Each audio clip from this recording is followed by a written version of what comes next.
오이와 함께 먹으면 안 되는 음식은 바나나입니다. 수분이 많은 대신 칼로리가 낮은 오이, 그리고 풍부한 식이섬유로 포만감을 높이는 데 도움이 되는 바나나는 다이어트 식품으로 요즘 인기가 많죠. 많은 분들이 오이와 바나나를 함께 드시기도 하는데, 당근과 마찬가지로 바나나는 오이와 함께 드시면 문제가 생길 수가 있습니다. 오이에는 심장과 혈관 건강에 좋은 영양소가 풍부하게 함유되어 있습니다. 소금, 나트륨을 많이 드시면 우리가 고혈압이 발생할 위험이 높아지고 혈관 건강에 나쁘다는 사실을 알고 계시죠. 그렇기 때문에 나트륨의 섭취량을 줄이는 것이 매우 중요한데요. 그리고 이미 섭취한 나트륨을 몸 밖으로 배출시켜주는 것도 매우 중요합니다. 역할을 해주는 것이 바로 칼륨인데요. 오이에는 다양한 영양소뿐 아니라 칼륨도 많이 들어있습니다. 오이의 풍부한 칼륨이 혈관을 확장시켜주고 나트륨뿐만 아니라 노폐물까지 원활하게 잘 배출시켜주는 역할을 해줍니다. 이런 효능으로 오이만 잘 드셔도 고혈압, 고지혈증뿐만 아니라 동맥경화와 뇌졸중과 같은 심혈관 질환을 예방하는 데 많은 도움을 받을 수가 있습니다. 그런데 문제는 바로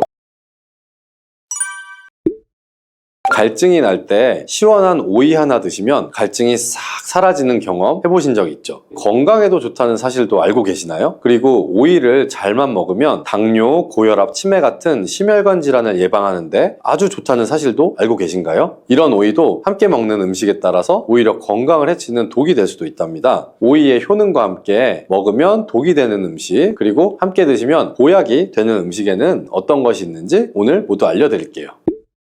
밥상에 반찬으로 많이 올라오는 오이지만 함께 드시면 오히려 해가 되거나 영양 성분을 제대로 흡수하지 못하게 하는 음식들이 있습니다. 첫 번째는 바로 당근입니다. 당근과 오이를 함께 먹으면 안 된다고 하니 놀라셨나요? 오이와 당근은 김밥에 항상 같이 넣기도 하고 다른 반찬에 같이 조리할 때도 많이 사용하는데요. 하지만 오이와 당근은 함께 먹게 되면 좋은 영양소를 흡수하지 못하게 됩니다. 오이의 95% 정도는 수분이고 나머지 5%에 다양한 비타민과 식이섬유, 무기질 등이 함유되어 있는데요. 오이 한 개에 함유되어 있는 비타민C의 양은 하루 권장 섭취량의 15% 정도로 많은 양이 들어있는데요. 비타민C는 대표적인 항산화 물질로 활성산소를 제거해서 노화를 막아주고 피로회복과 면역력을 높여주는데 탁월한 효능을 발휘하는 성분이죠. 이뿐만 아니라 콜라겐의 생성을 돕고 피부를 맑게 만드는 데도 도움을 주는 성분이고요. 혹시 짐작이 가실까요? 그것은 바로 오이 껍질에 있는 엽록소입니다. 그런데 이렇게 좋은 오이 속의 비타민C를 당근과 함께 드시게 되면 하나도 드실 수가 없습니다. 당근에 들어있는 아스코르비나제라는 효소가 비타민C를 분해해서 파괴하기 때문인데요. 다만 한 가지 방법이 있긴 있습니다. 따로 먹는 것이 사실 최선이지만 오이와 당근을 꼭 함께 먹어야만 한다면 이 방법을 이용하시면 좋습니다. 당근을 약한 열에 살짝 볶아주시거나 레몬즙을 조금 뿌려서 드시면 되는데요. 당근의 아스코르비나제라는 효소는 열과 산성에 약한 성질을 이용하는 것입니다. 한 가지 기억하실 것은 오이의 비타민은 껍질 부분에 가장 많이 들어있기 때문에 꼭 껍질까지 함께 드시는 것이 좋습니다. 두 번째로 오이와 함께 먹으면 안 되는 음식은 바나나입니다. 수분이 많은 대신 칼로리가 낮은 오이, 그리고 풍부한 식이섬유로 포만감을 높이는 데 도움이 되는 바나나는 다이어트 식품으로 요즘 인기가 많죠. 많은 분들이 오이와 바나나를 함께 드시기도 하는데 당근과 마찬가지로 바나나는 오이와 함께 드시면 문제가 생길 수가 있습니다. 오이에는 심장과 혈관 건강에 좋은 영양소가 풍부하게 함유되어 있습니다. 소금, 나트륨을 많이 드시면 우리가 고혈압이 발생할 위험이 높아지고 혈관 건강에 나쁘다는 사실을 알고 계시죠. 그렇기 때문에 나트륨의 섭취량을 줄이는 것이 매우 중요한데요. 그리고 이미 섭취한 나트륨을 몸 밖으로 배출시켜주는 것도 매우 중요합니다. 역할을 해주는 것이 바로 칼륨인데요. 오이에는 다양한 영양소뿐 아니라 칼륨도 많이 들어있습니다. 오이의 풍부한 칼륨이 혈관을 확장시켜주고 나트륨뿐만 아니라 노폐물까지 원활하게 잘 배출시켜주는 역할을 해줍니다. 이런 효능으로 오이만 잘 드셔도 고혈압, 고지혈증뿐만 아니라 동맥경화와 뇌졸중과 같은 심혈관 질환을 예방하는 데 많은 도움을 받을 수가 있습니다. 그런데 문제는 바로 바나나에도 칼륨의 함량이 상당히 높다는 것이죠. 칼륨이 혈관 건강에 도움이 되는 것은 맞지만 과하게 섭취하게 되면 오히려 문제가 생기게 됩니다. 혈관 내 칼륨의 농도가 높아지게 되면 근육과 신경이 과하게 이완되는 증상이 나타나서 근육이 마비가 될 수도 있고 손발이 저릴 수도 있으며 심하면 부정맥과 저혈압이 나타날 수도 있습니다. 그래서 앞으로는 오이와 바나나를 함께 드시기보다는 두세 시간의 간격을 두고 드시거나 다른 식사 시간에 드시기를 바랍니다. 세 번째로 오이가 건강을 해치는 경우는 오이를 장아찌로 드실 때입니다. 장아찌를 만들어 보신 분이라면 아시겠지만 소금이 정말 많이 들어가게 되는데요. 소금을 아예 안 먹는 것도 뭐 문제가 될 수는 있지만 우리나라 음식에는 소금이 여기저기 많이 들어간다는 것이 문제죠. 우리나라 사람들의 사망 원인 1위가 바로 위암입니다. 그리고 소금이 바로 위암을 일으키는 가장 큰 원인 중에 하나이고요. 소금이 우리 몸에 들어오면 삼투압 현상이 일어나서 혈관에 수분이 많이 들어오게 되고 혈관이 팽창하게 되며 혈압이 높아지고 심해지면 심장에도 문제가 발생하게 됩니다. 식사를 하실 때 이런 문제를 기억을 하셔서 웬만하면 소금이 많이 들어가는 조리법은 바꿔주시고, 그리고 오이를 드실 때도 소금에 절이지 않고 생으로 드시는 것이 좋습니다. 반면에 오이와 함께 드시면 보약이 되는 음식들도 있습니다.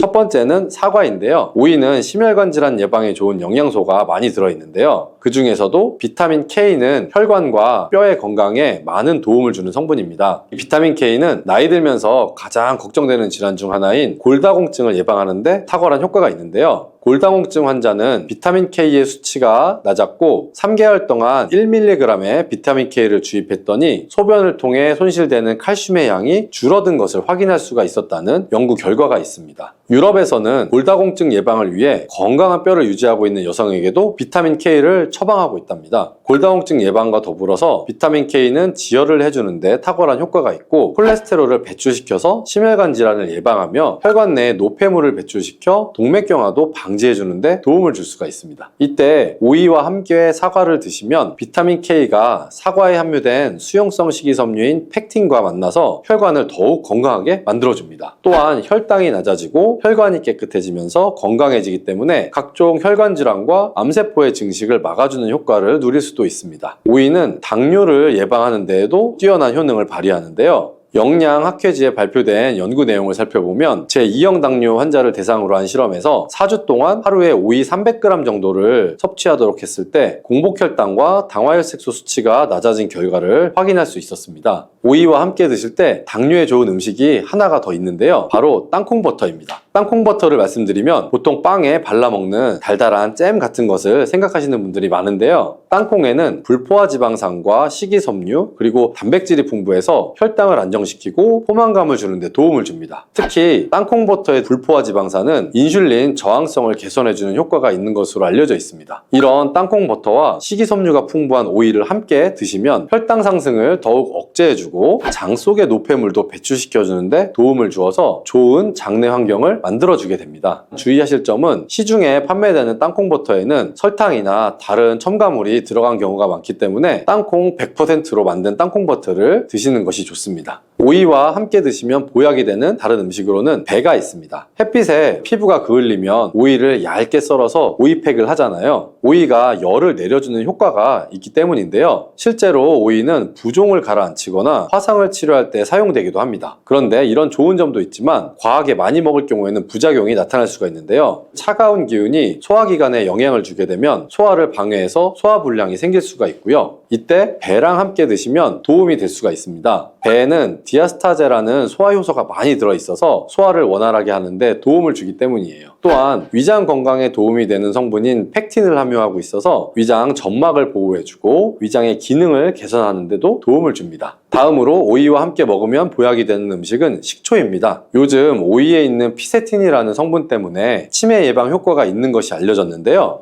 이 피세틴은 뇌를 건강하게 해서 치매를 예방하고 암세포를 억제하는 데에도 도움을 줄 수 있습니다. 또한 피세틴은 뇌신경세포를 보호하여 기억력을 향상시키고 뇌세포의 노화를 방지하는 효능도 있습니다. 오이에는 쿠커비타신이라는 성분도 풍부한데 오이의 꼭지 부분에 특히 많이 함유가 되어 있고요. 쓴맛을 내기 때문에 버려지는 경우가 많은데요. 이 성분은 활성산소를 제거할 뿐만 아니라 암세포의 발생과 성장을 억제하는데 탁월한 효과가 있습니다. 이뿐 아니라 간에 쌓이는 독성을 해독하는 효과가 강력해서 간암과 전립선암 예방에도 효과적인 것으로 알려져 있습니다. 우리 몸은 산도가 높을 때 독소가 생기고 혈관 내에 염증이 생기게 되는데요. 오이는 대표적인 알칼리성 식품이기 때문에 오이는 우리 몸이 산성화되는 것을 막아주고 혈관 내 염증을 예방해 줄 수가 있는 것이죠. 이러한 오이의 알칼리성을 더욱 극대화시켜주는 것이 바로 식초인데요. 식초는 오이의 비타민C가 우리 몸에 흡수될 수 있도록 도와줄 뿐 아니라 산성화된 혈관을 중화시켜서 건강한 상태로 유지하는 데 도움을 주게 됩니다. 또 오이의 찬 성질은 식초와 함께 드시면 식초의 따뜻한 성질이 균형을 맞춰주어서 부담 없이 드실 수가 있습니다. 그리고 식초와 오이를 함께 드시면 내장지방을 분해해 배출하여 다이어트 하는 데에도 많은 도움을 받을 수가 있습니다. 오이는 낮은 칼로리와 높은 수분 함량으로 인해서 오이를 먹었을 때 얻는 칼로리보다 소화시키는데 더 많은 칼로리가 소모되어서 이런 이유로 오이는 마이너스 칼로리 식품이라는 별명을 갖고 있기도 합니다. 현대인들에게 점점 더 흔해지고 있는 질환 중 하나가 바로 당뇨죠. 당뇨는 한번 걸리게 되면 평생 관리해야 하는 질환이기 때문에 예방이 무엇보다 중요한 거 다 아시죠? 그런데 오미자가 당뇨 예방에 아주 좋은 역할을 한다는 사실 알고 계셨나요? 오미자는 혈당을 조절하는데 도움을 주는 식품입니다. 이는 아까 알려드렸던 오미자에 포함된 시잔드린이라는 성분과 항산화 성분 덕분입니다. 이 성분들은 인슐린 저항성을 낮춰주고 혈당을 안정적으로 유지하는 데에도 도움을 줍니다. 쉽게 말해서 혈당이 갑자기 확 올라가는 것을 막아줄 수가 있는 것이고요. 또한 오미자는 달콤하면서도 신맛이 나고 약간은 쓴맛과 짠맛까지 느껴지는 아주 신비로운 열매 무엇인지 아시나요? 아시는 분들 많으실 것 같은데요. 바로 오미자입니다. 오미자는 5가지 맛이 난다고 해서 붙여진 이름이죠. 이 오미자가 우리 건강에 얼마나 큰 도움을 주는지 아시는 분 있으실까요? 여름에 오미자차를 많이 즐기지만 사실 그 효능은 생소한데요. 이 오미자가 우리 몸에 큰 도움을 준다는데 이 열매가 어떤 효능이 있고 또 어떤 음식과 잘 어울리는지 하나하나 알아보도록 할게요.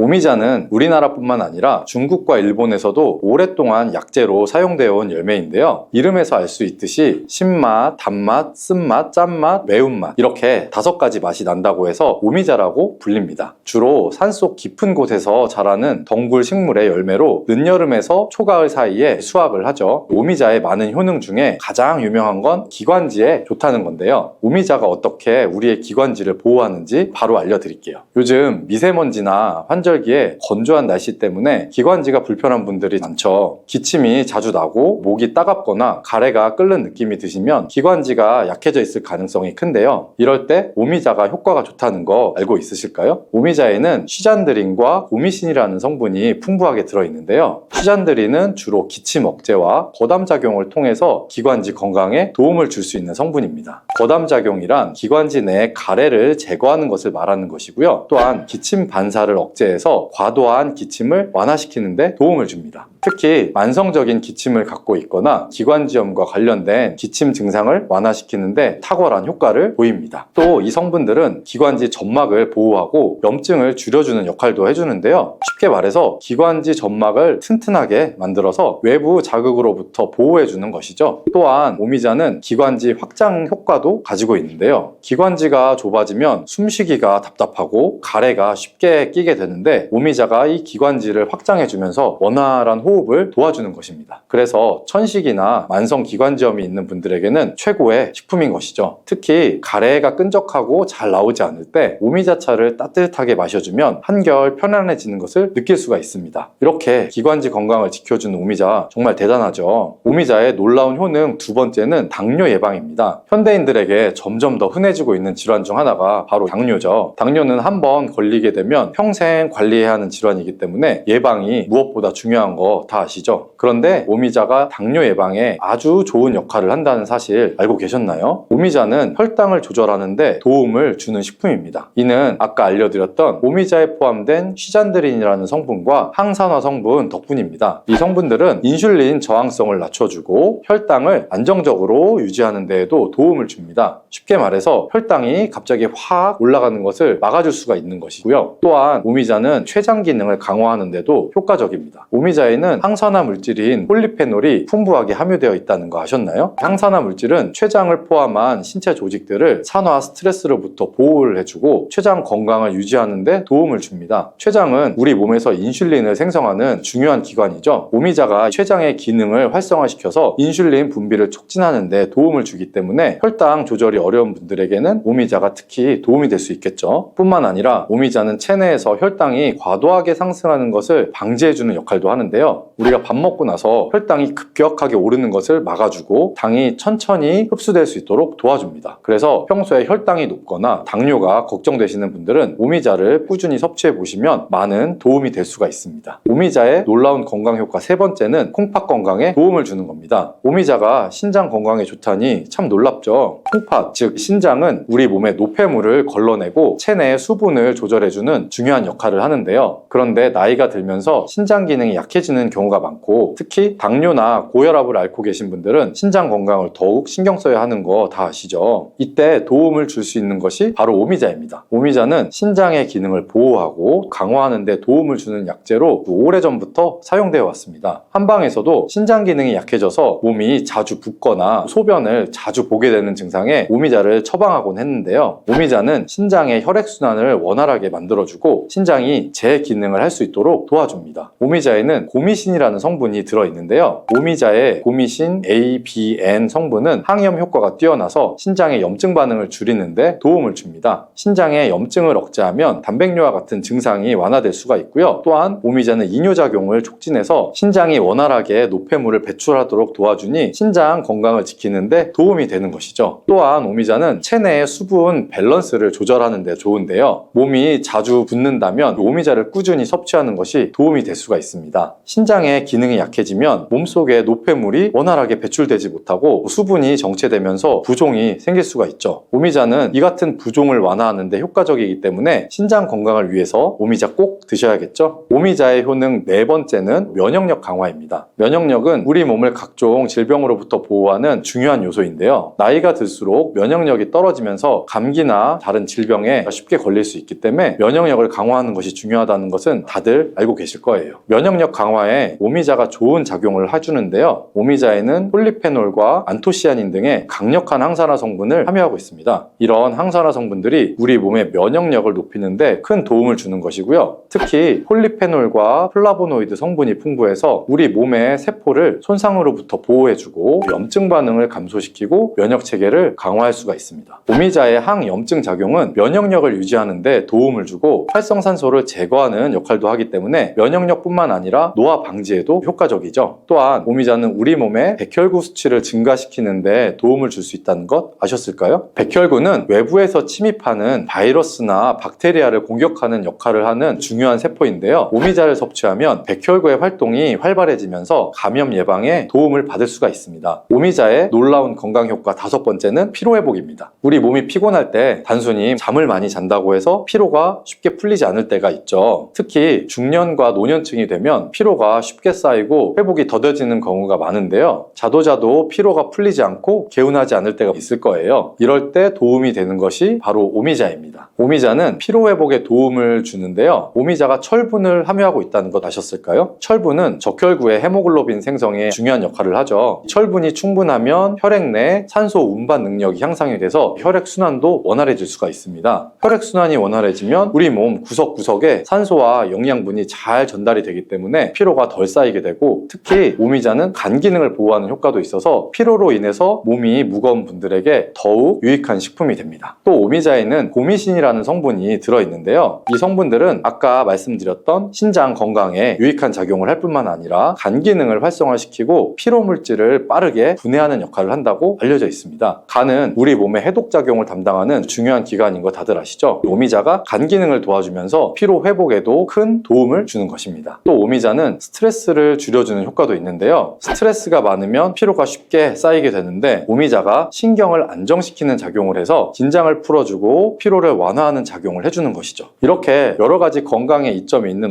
오미자를 드실 때 생으로 드시는 분들은 잘 없을 텐데요. 어떤 방법으로 섭취해야 몸에 200% 득이 되는지 오미자 섭취하는 방법 바로 알려드릴게요.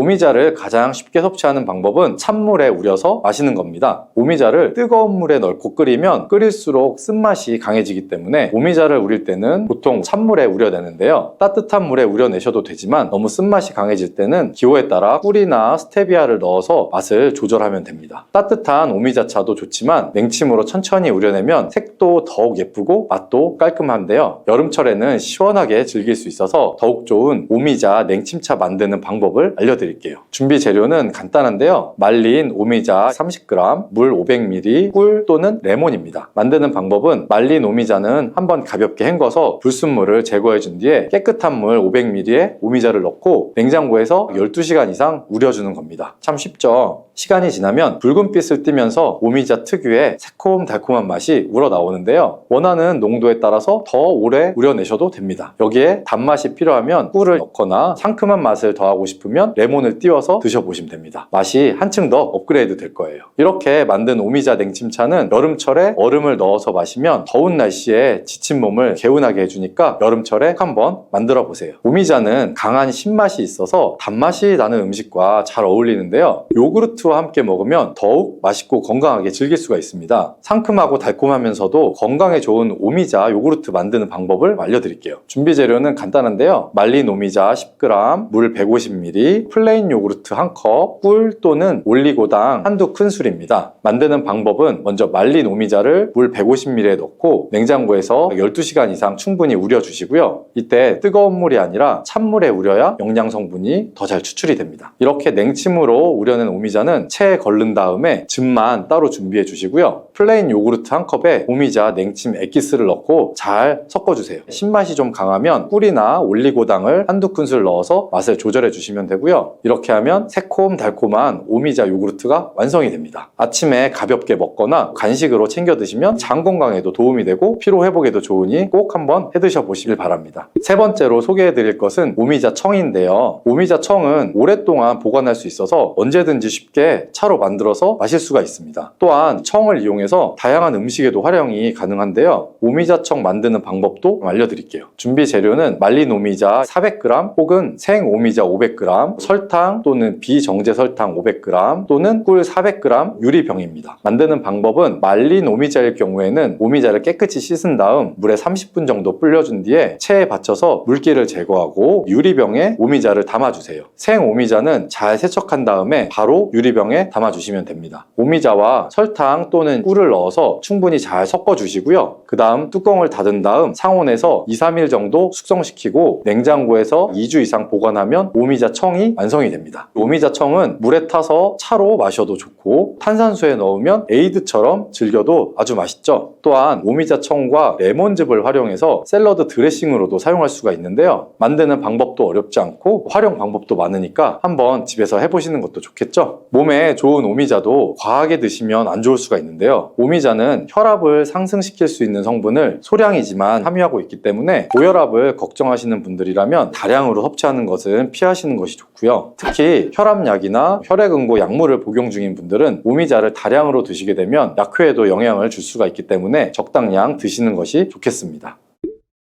인슐린 저항성은 혈당을 낮추는 호르몬인 인슐린에 대한 신체의 반응이 감소함으로써 근육이나 지방세포가 포도당을 잘 섭취하지 못하게 되고 이를 해결하고자 더 많은 인슐린이 분비가 돼서 여러 문제를 유발하는 것을 의미해요. 바로 이 대사증후군을 완화시키는 데는 배가 큰 도움이 되는데 45세에서 65세 40명 정도를 대상으로 12주 동안 배를 섭취하게 한 후에 배를 섭취하지 않는 대조군과 비교를 한 실험이 있었어요. 이 실험에서 12주 동안 배를 섭취한 사람들은 수축기 혈압이 4에서 5 정도 낮아졌고 허리둘레 또한 줄어드는 게 확인이 되었죠. 배는 단맛이 좋지만 배는 가을과 겨울에 먹는 대표적인 과일로 우리나라에서는 선물로도 굉장히 많이 선호하는 과일이죠. 배에는 많은 효능이 있을 뿐 아니라 잘못 드시면 오히려 건강을 해칠 수도 있는 과일이에요. 건강을 해칠 수도 있다니 깜짝 놀라셨죠? 너무 걱정하지 마세요. 영상을 통해 배에 대한 모든 것을 한번 알아가실 수 있을 거예요. 배의 11가지 효능과 어떤 분들이 배를 드실 때 주의하셔야 되는지, 또 배를 고를 때는 어떤 배가 좋은지 고르는 방법, 그리고 보관 시 주의사항까지 제가 지금 바로 알려드릴게요. 배 하면 무엇이 떠오르시나요? 저는 이 어릴 적 추운 겨울에 이불 뒤집어 쓰고 집에서 옹기종기 앉아서 저희 어머니께서 깎아주신 배 한 쪽씩 먹으면서 도란도란 얘기하고 이랬던 기억이 나는데, 겨울에 감기에 걸려서 기침이 심해지면 어머니께서 이제 배 하나를 가져다가 가운데를 이제 동그랗게 C 부분을 파내시고 꿀을 넣어서 끓여주셨던 그런 기억도 나요. 이미 알고 계시겠지만 배는 기침이 심할 때 증상을 완화시키는 효능을 가지고 있고,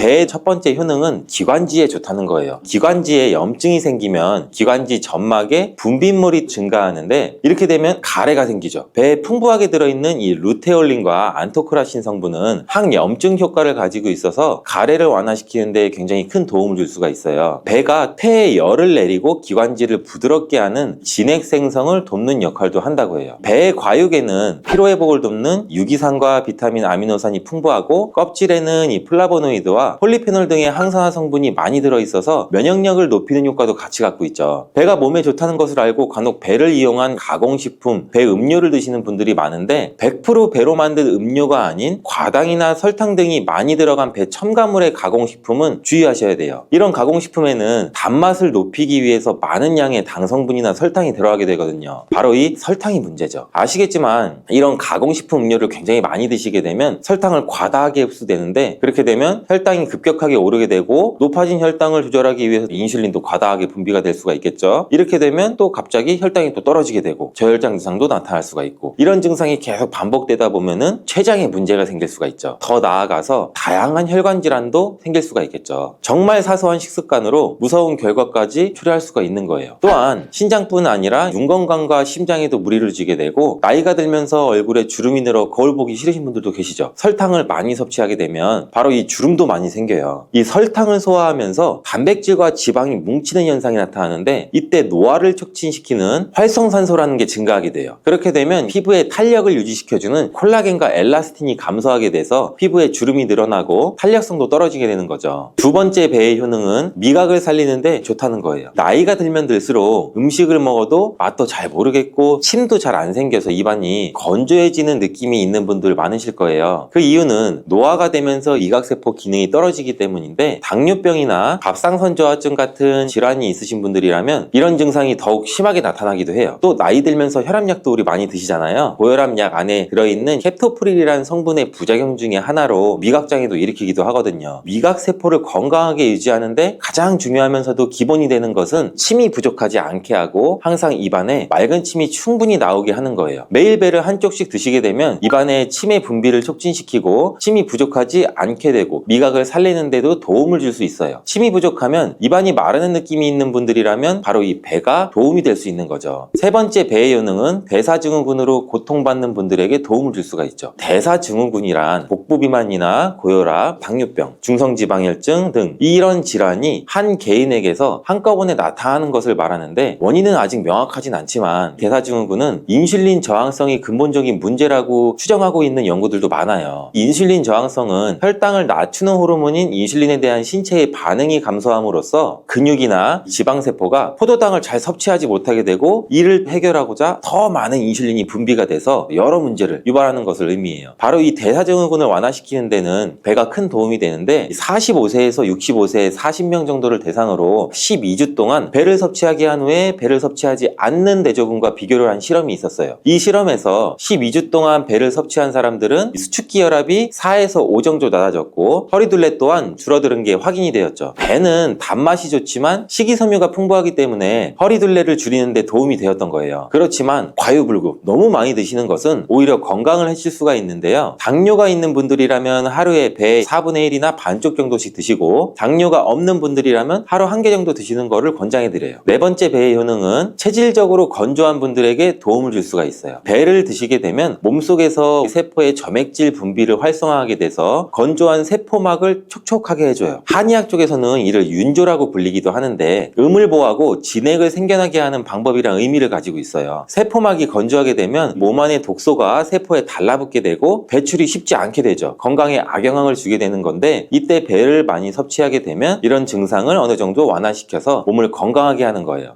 47만 8천 명 정도를 대상으로 한 폐암 발병률과 식이 패턴의 연관성에 대한 연구에서도 증명이 되었는데 채소보다 과일을 자주 먹게 되는 사람에게서 폐암의 발병률이 낮았다고 해요. 그리고 특별히 과일 중에서 배를 섭취한 그룹에서 폐암 발병률이 낮게 나왔어요. 다섯 번째 배의 효능은 변비를 완화시키는 효능도 있어요. 어르신들 보면 변비 변비 때문에 고통스러우신 분들이 많이 계신데요. 저희 아버지도 한동안 변비 때문에 많이 힘들어 하셨는데, 변비가 있는 분들이 하루에 한쪽씩 배를 드시면 굉장히 큰 도움도 받을 수가 있어요. 배에 많이 함유되어 있는 식이섬유와 수분으로 인해서 장 운동을 활발하게 하고 변을 무르게 해주는 효과도 갖고 있어서 변비에 도움을 줄 수가 있죠. 여섯 번째 배의 효능은 당뇨로 인한 갈증을 느끼는 분들한테 도움을 줄 수가 있어요. 배는 소갈증으로 힘든 분들에게 약으로 처방될 만큼 좋은 과일인데, 당뇨가 있는 분들이 과일 드시기에는 부담스럽잖아요. 배는 당을 천천히 올리는데 좋은 대표적인 과일이에요. 단단한 과일들은 당이 있어도 식이섬유가 풍부해서 혈당을 천천히 올라가게 하는데 도움을 줄 수 있고요. 배의 혈당 지수도 35 정도로 낮기 때문에 당뇨가 있는 분들도 안심하고 드실 수가 있어요. 주의하실 사항은 과일을 드실 때 식사하시기 전에 드시는 게 좋고, 식사 후 바로 드시면 별로 좋지 않아요. 식사 전에 드셔야 되는 이유는 여러 가지가 있는데, 배를 식사 전에 섭취하게 되면 탄수화물의 섭취를 줄일 수가 있죠. 그 이유는 공복감을 줄여줘서 식사량을 줄일 수 있게 하기 때문이고, 콜레스테롤 수치도 줄이는 효과, 혈당과 혈압을 줄이는 데도 도움이 될 수가 있어요. 일곱 번째 배의 효능은 숙취를 완화시키는 데 도움을 준다는 거예요. 숙취해소 음료하면 생각나는 것이 뭐가 있으세요? 바로 콩나물 해장국 떠오르실 거예요. 실제로 콩나물이 숙취 해소에 도움이 되는데, 왜냐하면 콩나물 안에는 아스파라긴산이라고 하는 성분이 풍부하게 함유가 되어 있어요. 아스파라긴산이 우리 간에서 알코올 분해를 촉진을 해줘 숙취 해소에 도움을 주는 것인데, 배에도 이 아스파라긴산이 굉장히 많이 함유가 되어 있어 숙취 해소에 도움을 받을 수 있는 것이에요. 그래서 배로 만든 주스도 술 먹은 다음날 드시는 분들도 많고, 해외에서도 우리 한국의 배 주스가 숙취 쪽으로 인기를 많이 끌고 있죠. 여덟 번째 배의 효능은 감기나 인후염과 같은 염증성 질환을 완화시키는 데 도움을 줄 수 있다는 거예요. 배는 성질이 차갑고 열을 식히는 기능, 즉 청열작용을 한다고 하는데, 배에 많이 함유되어 있는 항염증 성분인 카테킨과 알부틴이라는 성분으로 인해서 염증을 완화시키고 우리 몸에 열이 오르는 것을 막아줘서 해열작용을 하게 되는 거예요. 겨울철에 감기에 꼭 걸리거나 인후염으로 힘드신 분들이 매일매일 배를 조금씩 드시면 이런 염증성 질환을 미리 예방할 수도 있고, 증상 등 완화시키는데 도움을 받을 수가 있어요. 아홉 번째 배의 효능은 체중 감량에 도움을 준다는 거예요. 배가 단맛이 좋아서 살이 찌기 쉬운 과일로 오해하실 수는 있는데, 배는 이미 말씀드렸듯이 혈당 지수가 35로 낮은 편에 속하고 수분 함량이 좋고 포만감을 높여줘서 배를 드시게 되면 과식을 오히려 막아줘 살이 찌는 게 아니라 오히려 체중 감량에도 도움을 줄 수가 있어요. 열 번째 배의 효능은 피부가 거칠고 칙칙하신 분들한테 좋습니다. 배는 활성산소를 제거해주는 역할도 하고 신진대사를 도와서 피부 보습에도 도움을 줘요. 그리고 배에 함유되어 있는 이 알부틴이라는 성분은 피부 미백에도 도움을 줘서 칙칙한 피부색을 맑게 해주는 데도 효과가 있어요. 11번째 배의 효능은 정말 중요한데, 죽어가는 간을 살리는 데에도 많은 도움을 준다는 거예요. 전남대학교의 연구 결과를 보면 배에는 팩틴, 알부틴, 아스파라긴산과 같은 성분이 많이 들어있는데, 이 성분들이 간세포의 성장에 도움을 준다고 했어요. 그리고 간 기능을 활성화시키고 간 내부에 유해한 지방을 배출하는 데에도 도움을 준다고 발표했어요. 지방간이 있는 분들이 배를 드시면 좋다는 이야기죠. 간 기능을 회복하기 위해서는 배를 드실 때 껍질째 드시는 게 아주 중요한데, 배는 또 그냥 생으로 드시는 것도 좋긴 하지만 가열해서 드시면 더욱 좋은 효과를 볼 수 있는데, 바로 해독작용이 더 커지기 때문이에요. 배를 익힐 때 배를 껍질째 사용하시고 씨와 꼭지는 빼고 깍둑 썰기를 하셔서 냄비에 넣고 끓이시면 되는데, 배가 말랑말랑해질 때까지 끓인 다음에 식혀서 드시면 돼요. 이렇게 드시게 되면 우리 백혈구에도 정말 좋은 효과를 볼 수 있는데, 이뿐 아니라 노화 방지에도 좋아요. 한국 식품과학지의 자료를 살펴보면 배를 가열하게 되면 플라보노이드, 폴리페놀과 같은 항산화 성분들이 3,700배나 상승, 이런 효능 때문에 간 기능이 좋아지고 해독작용이 좋아져서 건강에 큰 도움이 된다는 거예요. 배가 이렇게 많은 효과들이 있지만 드실 때 주의하셔야 될 분들이 있어요.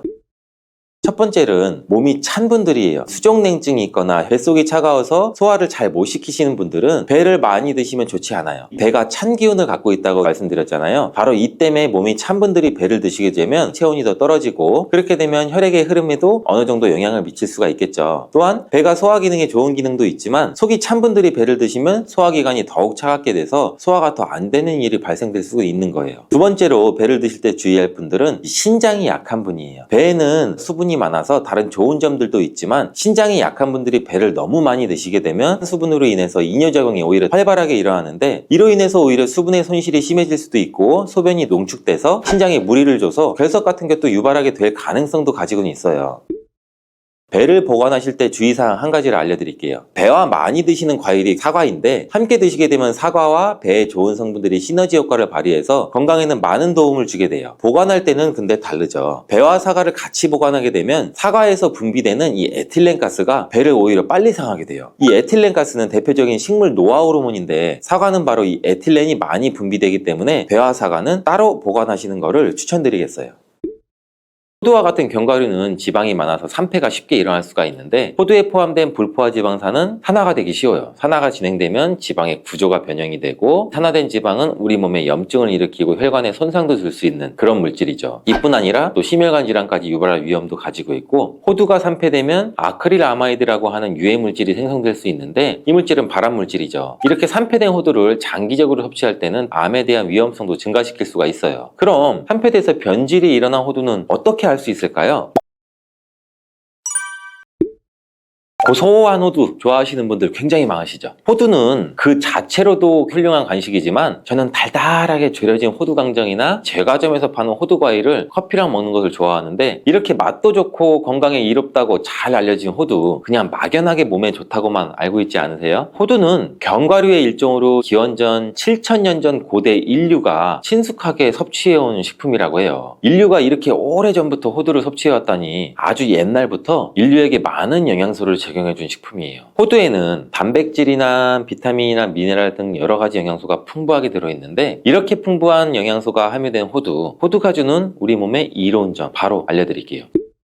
첫 번째 호두의 놀라운 효과는 바로 노화 방지예요. 호두에는 폴리페놀과 비타민 E 같은 강력한 항산화 물질이 풍부하게 들어있고 항산화 물질은 우리 몸의 유해산소를 제거하고 세포 손상을 방지하는 역할을 해주죠. 특히 노화 방지와 관련이 깊은 성분으로 이 피부 건강을 유지하고 노화 과정을 늦추는 데 도움이 될 수가 있겠죠. 또 면역력 향상에도 도움을 주고 감기나 질병에 대한 저항력을 키워주는데 자유라디칼은 우리 몸의 세포를 손상시켜서 노화와 관련된 여러 질병을 일으킬 수가 있어요. 호두에 함유된 항산화 물질은 자유라디칼로부터 세포를 보호해요. 세포의 노화를 늦추는데 중요한 역할을 해준다는 거죠. 또 호두에 풍부한 오메가3 지방산은 피부 건강에도 많은 도움이 되는데 피부 탄력을 유지하고 피부에 수분을 보충해 주는 데에도 꼭 필요한 성분이죠. 특히 피부가 노화되면서 생길 수 있는 주름과 피부 처짐을 예방하는 데도 매우 도움을 줄 수가 있죠. 두 번째 호두의 놀라운 효능은 바로 뇌 건강 유지예요. 호두의 외형이 뇌를 닮아 예로부터 머리가 좋아져 잘 알려져 있는데 외형만 닮았다고 뇌에 좋다는 것이 아닌 건 다들 알고 계시죠. 호두에는 오메가3 지방산이 풍부하게 들어있는데 오메가3는 주로 생선에서 많이 발견되는 성분이잖아요. 호두에도 그만큼 많은 양이 들어있어요. 해외 알츠하이머 저널에서는 호두가 산화 스트레스와 염증을 줄여주므로 알츠하이머 발병과 진행을 늦추거나 위험을 줄여준다는 연구 결과도 발표했는데 호두에는 이 오메가3 지방산인 알파리놀렌산이 풍부하고 이 성분은 뇌세포를 보호하고 인지 기능을 향상시키는 데 중요한 역할을 해주고 뇌 기능을 활성화시켜 치매와 같은 뇌질환을 예방하는 데 도움을 줄 수 있다는 거예요. 뇌 기능이 저하되지 않도록 돕는 호두는 노화로 인한 인지 저하를 늦추는 데도 굉장히 중요하고 호두에 들어있는 비타민 E 또한 풍부해서 뇌의 노화 방지에도 도움을 줄 수가 있죠. 비타민 E는 강력한 항산화 작용을 통해서 뇌세포를 보호하고 기억력과 인지 기능을 개선하는 데 도움을 주고 산화 스트레스로부터 뇌를 지켜줘요. 알츠하이머와 같은 치매를 예방하는 데 중요한 역할을 한다는 사실, 뇌 건강을 위해서는 이제부터 호두를 꼭 드시는 게 좋겠죠. 세 번째 호두의 효능은 바로 뼈 건강에 도움을 준다는 거예요. 호두가 뼈에 좋다는 사실 알고 계시나요? 좋은 영양소가 많이 들어있다는 것은 알아도 뼈에 좋다는 건 생소하신 분들이 있으신데 호두가 뼈 건강에 미치는 좋은 작용들 바로 알려드릴게요. 호두는 칼슘뿐 아니라 다른 중요한 성분들도 함유하고 있어서 뼈를 튼튼하게 만드는데 아주 효과적인 식품이에요. 호두는 칼슘과 마그네슘이 균형 있게 들어있는데 칼슘은 뼈를 구성하는 중요한 성분이지만 마그네슘 역시 뼈 건강에 필수적인 역할을 하죠. 마그네슘은 칼슘의 흡수를 돕고 뼈의 밀도를 유지하는 데 중요한 역할을 하죠. 이 두 성분이 적절히 균형을 이루면 뼈의 강도를 높이고 골다공증과 같은 질환을 예방할 수가 있는데 호두에 들어있는 오메가3 지방산은 뼈 건강에 직접적인 영향을 미치는 중요한 성분 중에 하나예요. 연구에 따르면 오메가3 지방산은 뼈의 형성을 촉진하고 뼈의 밀도를 높이는 데도 도움을 줄 수 있다고 해요. 이뿐 아니라 오메가3는 이세염증을 줄여주는 효과도 갖고 있고 관절염과 같은 염증성 질환에 걸리기 쉬운 사람들에도 굉장히 유익한 영향을 줄 수가 있어요. 호두의 놀라운 효능 네 번째는 바로 암 예방 효과예요. 호두는 항산화 작용과 항염증 작용 덕분에 암 예방 효과에도 효과적이라고 알려져 있는데 2022년 국제 학술지에 실린 연구 자료를 보면 호두나 아마씨에 함유되어 있는 알파-리놀렌산을 꾸준히 섭취하면 그렇지 않은 사람들과 비교해 심혈관 질환 위험률이 약 10% 정도 감소되고 관상동맥 심장질환 위험률은 20%나 줄어들었다고 해요. 그뿐 아니라 호두에는 이 폴리페놀과 엘라그산이 풍부하게 들어있는데 특히 이 엘라그산은 항암 성분으로 굉장히 유명해요. 엘라그산은 체내에서 엘라그산 대사물질로 변환돼서 암세포의 성장을 억제하는 데 도움을 주고 폴리페놀은 암세포의 확산을 막아주는 역할을 해주죠. 호두는 이뿐만 아니라 오메가3 지방산을 많이 함유하고 있는데 오메가3 지방산은 염증을 줄이는 효과가 있죠. 암은 염증성 질환과 관련이 깊은데 호두가 가진 염증 완화 효과는 암 치료에 있어서 중요한 보조 역할을 해줄 수 있다는 것도 알고 계시나요? 호두에 포함된 비타민 E와 셀레늄 등의 성분은 면역력을 증진시키는 데 도움을 주는데 암 환자에게는 면역력이 굉장히 중요해요. 호두는 면역 시스템을 강화시켜줘서 우리 몸의 방어막을 형성하는 데 큰 역할을 할 수가 있겠죠. 호두의 효능 정말 놀랍죠. 이렇게 몸에 좋고 맛도 좋은 호두, 이것들과 먹으면 효과가 배가 되는데 호두와 궁합이 굉장히 좋은 식품들을 바로 알려드릴게요.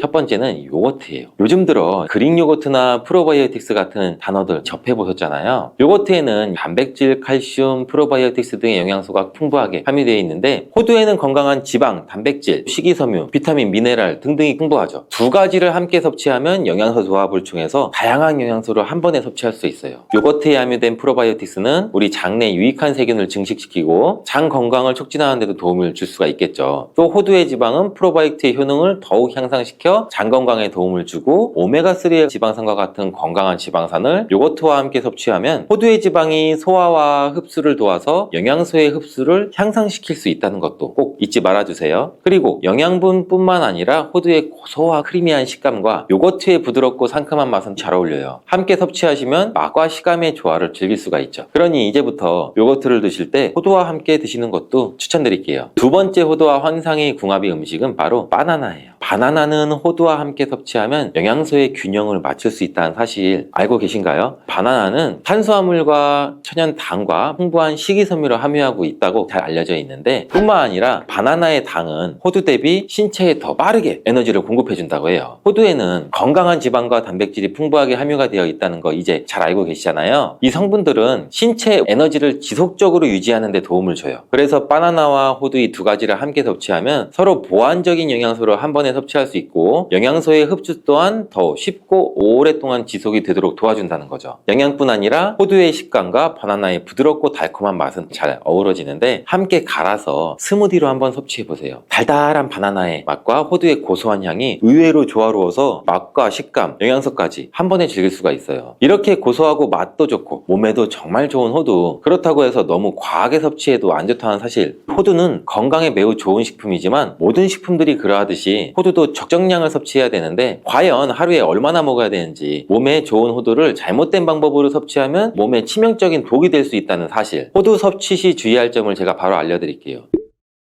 호두를 섭취할 때 유의할 점, 첫 번째는 알러지 반응이에요. 호두는 견과류 중 알러지를 유발시킬 수 있는 식품인데 일부 사람들에게 알러지 반응을 일으킬 수가 있대요. 호두 알러지가 있는 경우 호두를 섭취했을 때는 입술이나 혀, 또 얼굴이 부풀거나 호흡곤란을 겪을 수가 있는데 이는 개개인의 신체 증상에 따라서 매우 위험할 수도 있고 다르죠. 경우에 따라서는 굉장히 심할 수도 있고, 이런 증상이 발생되면 즉시 호두 섭취를 중단하고 필요시 의사와 상담해야 되고, 호두 섭취 시 주의할 점 두 번째는 과도한 섭취예요. 이 호두는 100g당 약 650칼로리로 매우 고칼로리 음식이에요. 하루 섭취량을 과도하게 초과하면 오히려 체중 증가를 유발할 수가 있는데 호두에는 지방이 많이 함유되어 있지만 대부분 불포화 지방이라 건강에 유익하다고 알고 있겠죠. 근데 칼로리가 높기 때문에 적정량을 섭취하는 것이 중요해요. 하루에 약 2-30g 정도, 이건 약 5알에서 7알 정도인데 쪽으로 봤을 때는 10개에서 15쪽 정도 돼요. 호두를 섭취할 때는 꼭 기억해 주세요. 호두 섭취 시 유의할 점 세 번째는 변질이 일어난 호두 섭취죠. 호두와 같은 견과류는 지방이 많아서 산패가 쉽게 일어날 수가 있는데 호두에 포함된 불포화 지방산은 산화가 되기 쉬워요. 산화가 진행되면 지방의 구조가 변형이 되고 산화된 지방은 우리 몸에 염증을 일으키고 혈관에 손상도 줄 수 있는 그런 물질이죠. 이뿐 아니라 또 심혈관 질환까지 유발할 위험도 가지고 있고, 호두가 산패되면 아크릴아마이드라고 하는 유해 물질이 생성될 수 있는데 이 물질은 발암 물질이죠. 이렇게 산패된 호두를 장기적으로 섭취할 때는 암에 대한 위험성도 증가시킬 수가 있어요. 그럼 산패돼서 변질이 일어난 호두는 어떻게 알 수 있을까요?